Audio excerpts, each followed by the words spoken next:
नमस्कार, आप देख रहे हैं इंटरनेशनल बहस। मैं हूं शीतल राजपूत।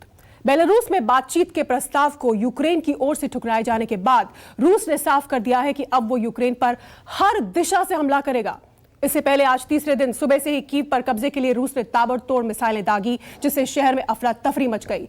दोनों देशों की ओर से प्रोपेगेंडा वॉर भी जारी रहा। यूक्रेन ने रूस के कई सैनिकों को मारने का दावा किया, जबकि रूस ने कहा कि उसका एक भी सैनिक मारा नहीं गया है। यूक्रेन के राष्ट्रपति ने मीडिया के सामने आकर ऐलान किया कि इंटरनेट पर उनके देश छोड़ने की झूठी खबरें फैलाई जा रही हैं और वो किसी भी सूरत में देश नहीं छोड़ने वाले। रूस के साथ यूक्रेन की तेज होती जंग के बीच भारतीय छात्रों को रोमानिया के रास्ते यूक्रेन से वापस लाने का अभियान जारी है और हमारे साथ खास पैनल जुड़ा हुआ है इस पर बात करने के लिए। जो ताजा लेटेस्ट अपडेट्स हैं जो हो रहा है युद्ध के मैदान में, हमारे साथ खास मेहमान अभय सिंह जो कि रूसी सांसद हैं, इस वक्त सीधे हमारे साथ रूस से जुड़ गए हैं। साथ ही हमारे साथ ग्रुप कैप्टन यूके देवनाथ, रक्षा मामलों के जानकार, जुड़े हुए हैं। धीरज कौल हमारे साथ सीधे अमेरिका न्यूयॉर्क से जुड़े हुए हैं। संजीव श्रीवास्तव, विदेश मामलों के जानकार, हमारे साथ जुड़े हुए हैं। और रामेश्वर सिंह, वरिष्ठ पत्रकार, हमारे साथ रूस मॉस्को से जुड़ गए हैं। सबसे पहले मैं अभय सिंह के पास चलूंगी जो सांसद हैं और व्लादिमीर पुतिन की ही पार्टी से सांसद हैं रूस में। इस वक्त अभय हमारे साथ जुड़े हुए हैं। अभय, बहुत स्वागत है आपका न्यूज़ 24 में। रूस में इस वक्त कैसी स्थिति है, कैसे हालात बने हुए हैं युद्ध को लेकर? पूरी दुनिया ये कह रही है कि ये मामला जो है इतना तेजी से आगे बढ़ रहा है कि एक तीसरा विश्व युद्ध हो जाएगा। रूस के अंदर कैसे हालात है? आप पुतिन की पार्टी से हैं। नमस्कार। देखिए, हम कुर्स्क शहर में है। कुर्स्क ये रशिया और यूक्रेन के बॉर्डर पे आता है।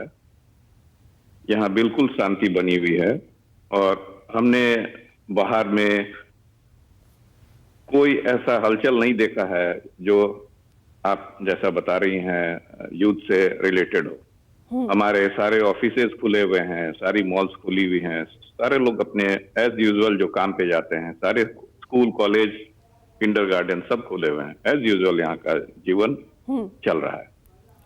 आप कह रहे हैं कि सब कुछ सामान्य है, लेकिन पश्चिमी देशों में ये चर्चा है कि रूस ने स्वीडन को धमकाया है, रूस फिनलैंड को धमका रहा है कि आप नेटो की सदस्यता ना लें। लेकिन रूस बार बार ये कह रहा है कि हमने जो भी यूक्रेन में कार्रवाई की वो हम अपने बचाव में की, ये युद्ध नहीं है, ये हम अपने हमारा बचाव की हमारी कार्रवाई है। इस पर क्या आप बताना चाहेंगे भारत में दर्शकों को?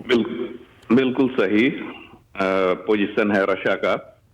अगर आप मान के चलिए कि चाइना अगर अपना अड्डा बना ले बांग्लादेश में, नेपाल में, तो हिंदुस्तान को भी बुरा लगेगा। इसी तरह से रशिया के बॉर्डर पे अगर नाटो देश आता है तो ये नेचुरल बात है, रशिया के लिए खतरा का निशान है और इसको रशिया को नेचुरली बुरा लगेगा। आपके पास मैं आ रही हूं अभय। बेहद खास मेहमान रूसी सांसद पुतिन की पार्टी से हमारे साथ जुड़े हुए हैं सीधे रूस से। लेकिन इस बीच ये ब्रेकिंग न्यूज आ रही है कि बाइडेन ने यूक्रेन को $350 मिलियन मंजूर किए। अमेरिकी राष्ट्रपति ने यूक्रेन को आर्थिक और सैन्य सहायता दी। बाइडेन ने यूक्रेन को $350 मिलियन की मदद देने का ऐलान किया है। इस युद्ध में यूक्रेन को आर्थिक मदद दे रहा है अमेरिका। और एक और ब्रेकिंग, यूक्रेन को 2000 मशीन गन्स देगा बेल्जियम। जितने भी नेटो देश हैं वो लगातार असलहा और हर संभव मदद जो है वो यूक्रेन की कर रहे हैं।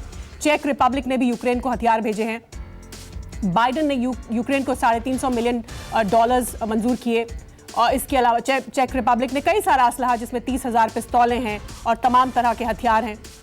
युद्ध लड़ने के लिए यूक्रेन की मदद करने के लिए तमाम देश आगे आ रहे हैं। 2000 मशीन गन बेल्जियम देगा।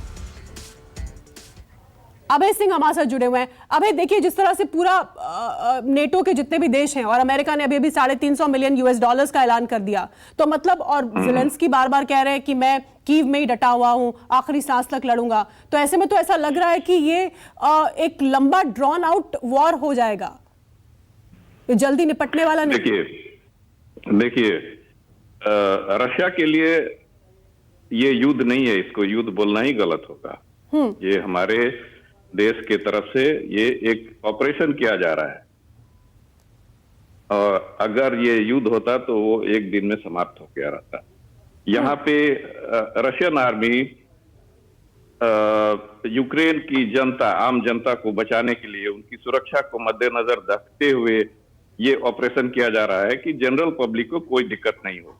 अगर युद्ध होता, एक तरफ से बमबारी होती, दूसरे तरफ से बमबारी होती, तो युद्ध कब का खत्म हो गया रहता। तो इसको युद्ध बोलना ही गलत है। और अभी जो स्थिति है, इस स्थिति में हथियार देना, फाइनेंस करना, ये आग में घी लगाने की तरह है। ये आग में घी लगाने की तरह है। आप इस बात को मंजूर कर रहे हैं कि ये आग में घी, मतलब अगर इसी तरह पश्चिमी देश जो है वो मदद करते रहे आर्थिक और सैन्य तरीके से, तो ये एक बड़े युद्ध की शक्ल ले सकता है। अभय सिंह, आपने आग में घी लगाने की बात कही, तो इसका इशारा इसी ओर है? नहीं, ये युद्ध को, ये जो ऑपरेशन को थोड़ा लंबा कर सकता है, लेकिन इसका रिजल्ट तो एक ही होना है, वो सबको मालूम है। और जहां तक जेलेंस्की का आपने अभी सवाल किया कि जेलेंस्की कीव से बाहर चले गए हैं, रशियन मास मीडिया के हिसाब से हमारे स्पीकर का जो बयान आया है उसमें कहा गया है कि जेलेंस्की जो अभी जो उनकी वीडियो आ रही है, ये पुराना वीडियो है, उसको रिकॉर्ड करके पहले से रखे हुए थे, अभी उसको रिलीज कर रहे हैं। वो स्पीकर के हिसाब से वो ऑलरेडी कीव छोड़ के बाहर चले गए। वो कीव छोड़ के बाहर जा चुके हैं, क्योंकि हाँ, ये रूस के स्पीकर के हवाले से, लेकिन ज़ेलेंस्की वीडियो संदेश जारी कर रहे हैं और ये कह रहे हैं कि नहीं, मैं तो कीव में हूं, ये झूठी अफवाह है जो रूस फैला रहा है। लेकिन आप बता रहे हैं, आप इस बात की पुष्टि कर रहे हैं कि रूसी मीडिया में और रूस में ये खबर पुष्ट तौर से कही जा रही है कि ज़ेलेंस्की कीव में नहीं है, कीव छोड़कर जा चुके हैं। ये बहुत बड़ी खबर, आप इसकी पुष्टि कर रहे हैं। मेरे ख्याल से खतरा को समझते हुए उन्होंने ऐसा डिसीजन लिया होगा, जैसा हमारे स्पीकर साहब का बयान है। जी जी। अच्छा, वैसे रूस में जो आम जनता है वो इन हालात को, यूक्रेन के साथ ये जो आपका तनाव चल रहा है, इसको किस तरह से देख रही है, और वहां की एस्टैब्लिशमेंट कैसे देख रही है? किस तरह की मंत्रणा, किस तरह की चर्चा है कि आगे की क्या प्लानिंग है? मतलब प्लानिंग तो एग्जैक्टली आप नहीं बता पाएंगे, लेकिन क्योंकि आप पुतिन की पार्टी से हैं, उनकी पार्टी से सांसद हैं और राजनीतिक पैठ है आपकी वहां पर, तो ऐसे में किस तरह की सुगबुगाहट है? देखिए, हमारे राष्ट्रपति व्लादिमीर पुतिन अभी बहुत स्ट्रांग है और उनको मैक्सिमम हमारे देश की जनता का सपोर्ट है, और जो भी डिसीजन हमारे राष्ट्रपति ले रहे हैं वो समझिए मैक्सिमम जनता के से सपोर्टेड है। और ये जो डिसीजन यूक्रेन से रिलेटेड लिया गया है, ये एक दिन का डिसीजन नहीं है। आपको तो पता ही होगा कितने दिनों से रशियन सैनिक वहां बैठी हुई थी, इतने ठंड में, इतने हार्ड कंडीशन में बैठी हुई थी। ये सब मौका दिया गया था उनको सोचने के लिए, और वो लोग सही समय पे सही डिसीजन नहीं ले पाए और बस रशिया को चिढ़ाने के लिए नेटो करते गए। इसी का ये रिजल्ट है, ये डिसीजन लेना पड़ा राष्ट्रपति को। इसमें उनको पूरा जनता का सपोर्ट है, पूरी जनता का सपोर्ट है। लेकिन इससे जो मानवीय क्राइसिस खड़ा हो सकता है, जैसे यूक्रेन की जनता, उसको किसी तरह का नुकसान ना हो, आम आदमी को वहां नुकसान ना हो, कई भारतीय छात्र भी वहां पर हैं, इसके लिए रूस का क्या प्लान है? देखिए, रशियन आर्मी को क्लियर इंस्ट्रक्शन है, आम जनता को कुछ नुकसान नहीं होना चाहिए। अगर वहां पे इंडियन स्टूडेंट है, उनको मदद करने के लिए हम लोग भी हैं। कोई भी आदमी, किसी भी इंडियन को अगर परेशानी हो तो आप मेरे कांटेक्ट में आइए।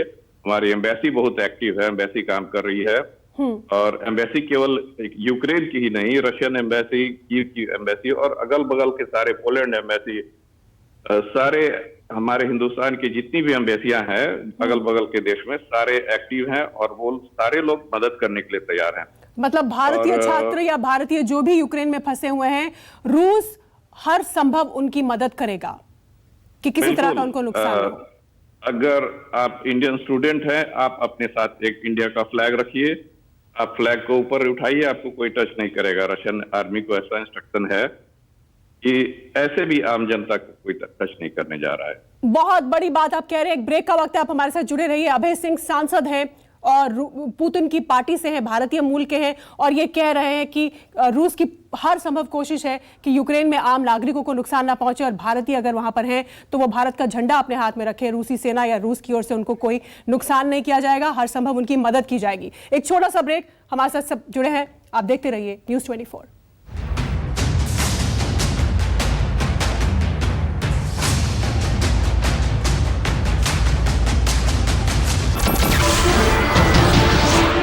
नमस्कार, मैं हूं मानक गुप्ता। अगर आपको हमारा ये वीडियो पसंद आया हो तो इसे लाइक और शेयर जरूर करें और हां, हमें सब्सक्राइब और फॉलो करना ना भूलें ताकि आप देश और दुनिया की कोई खबर मिस ना करें। तो जुड़े रहिए हमारे साथ और देखते रहिए News 24।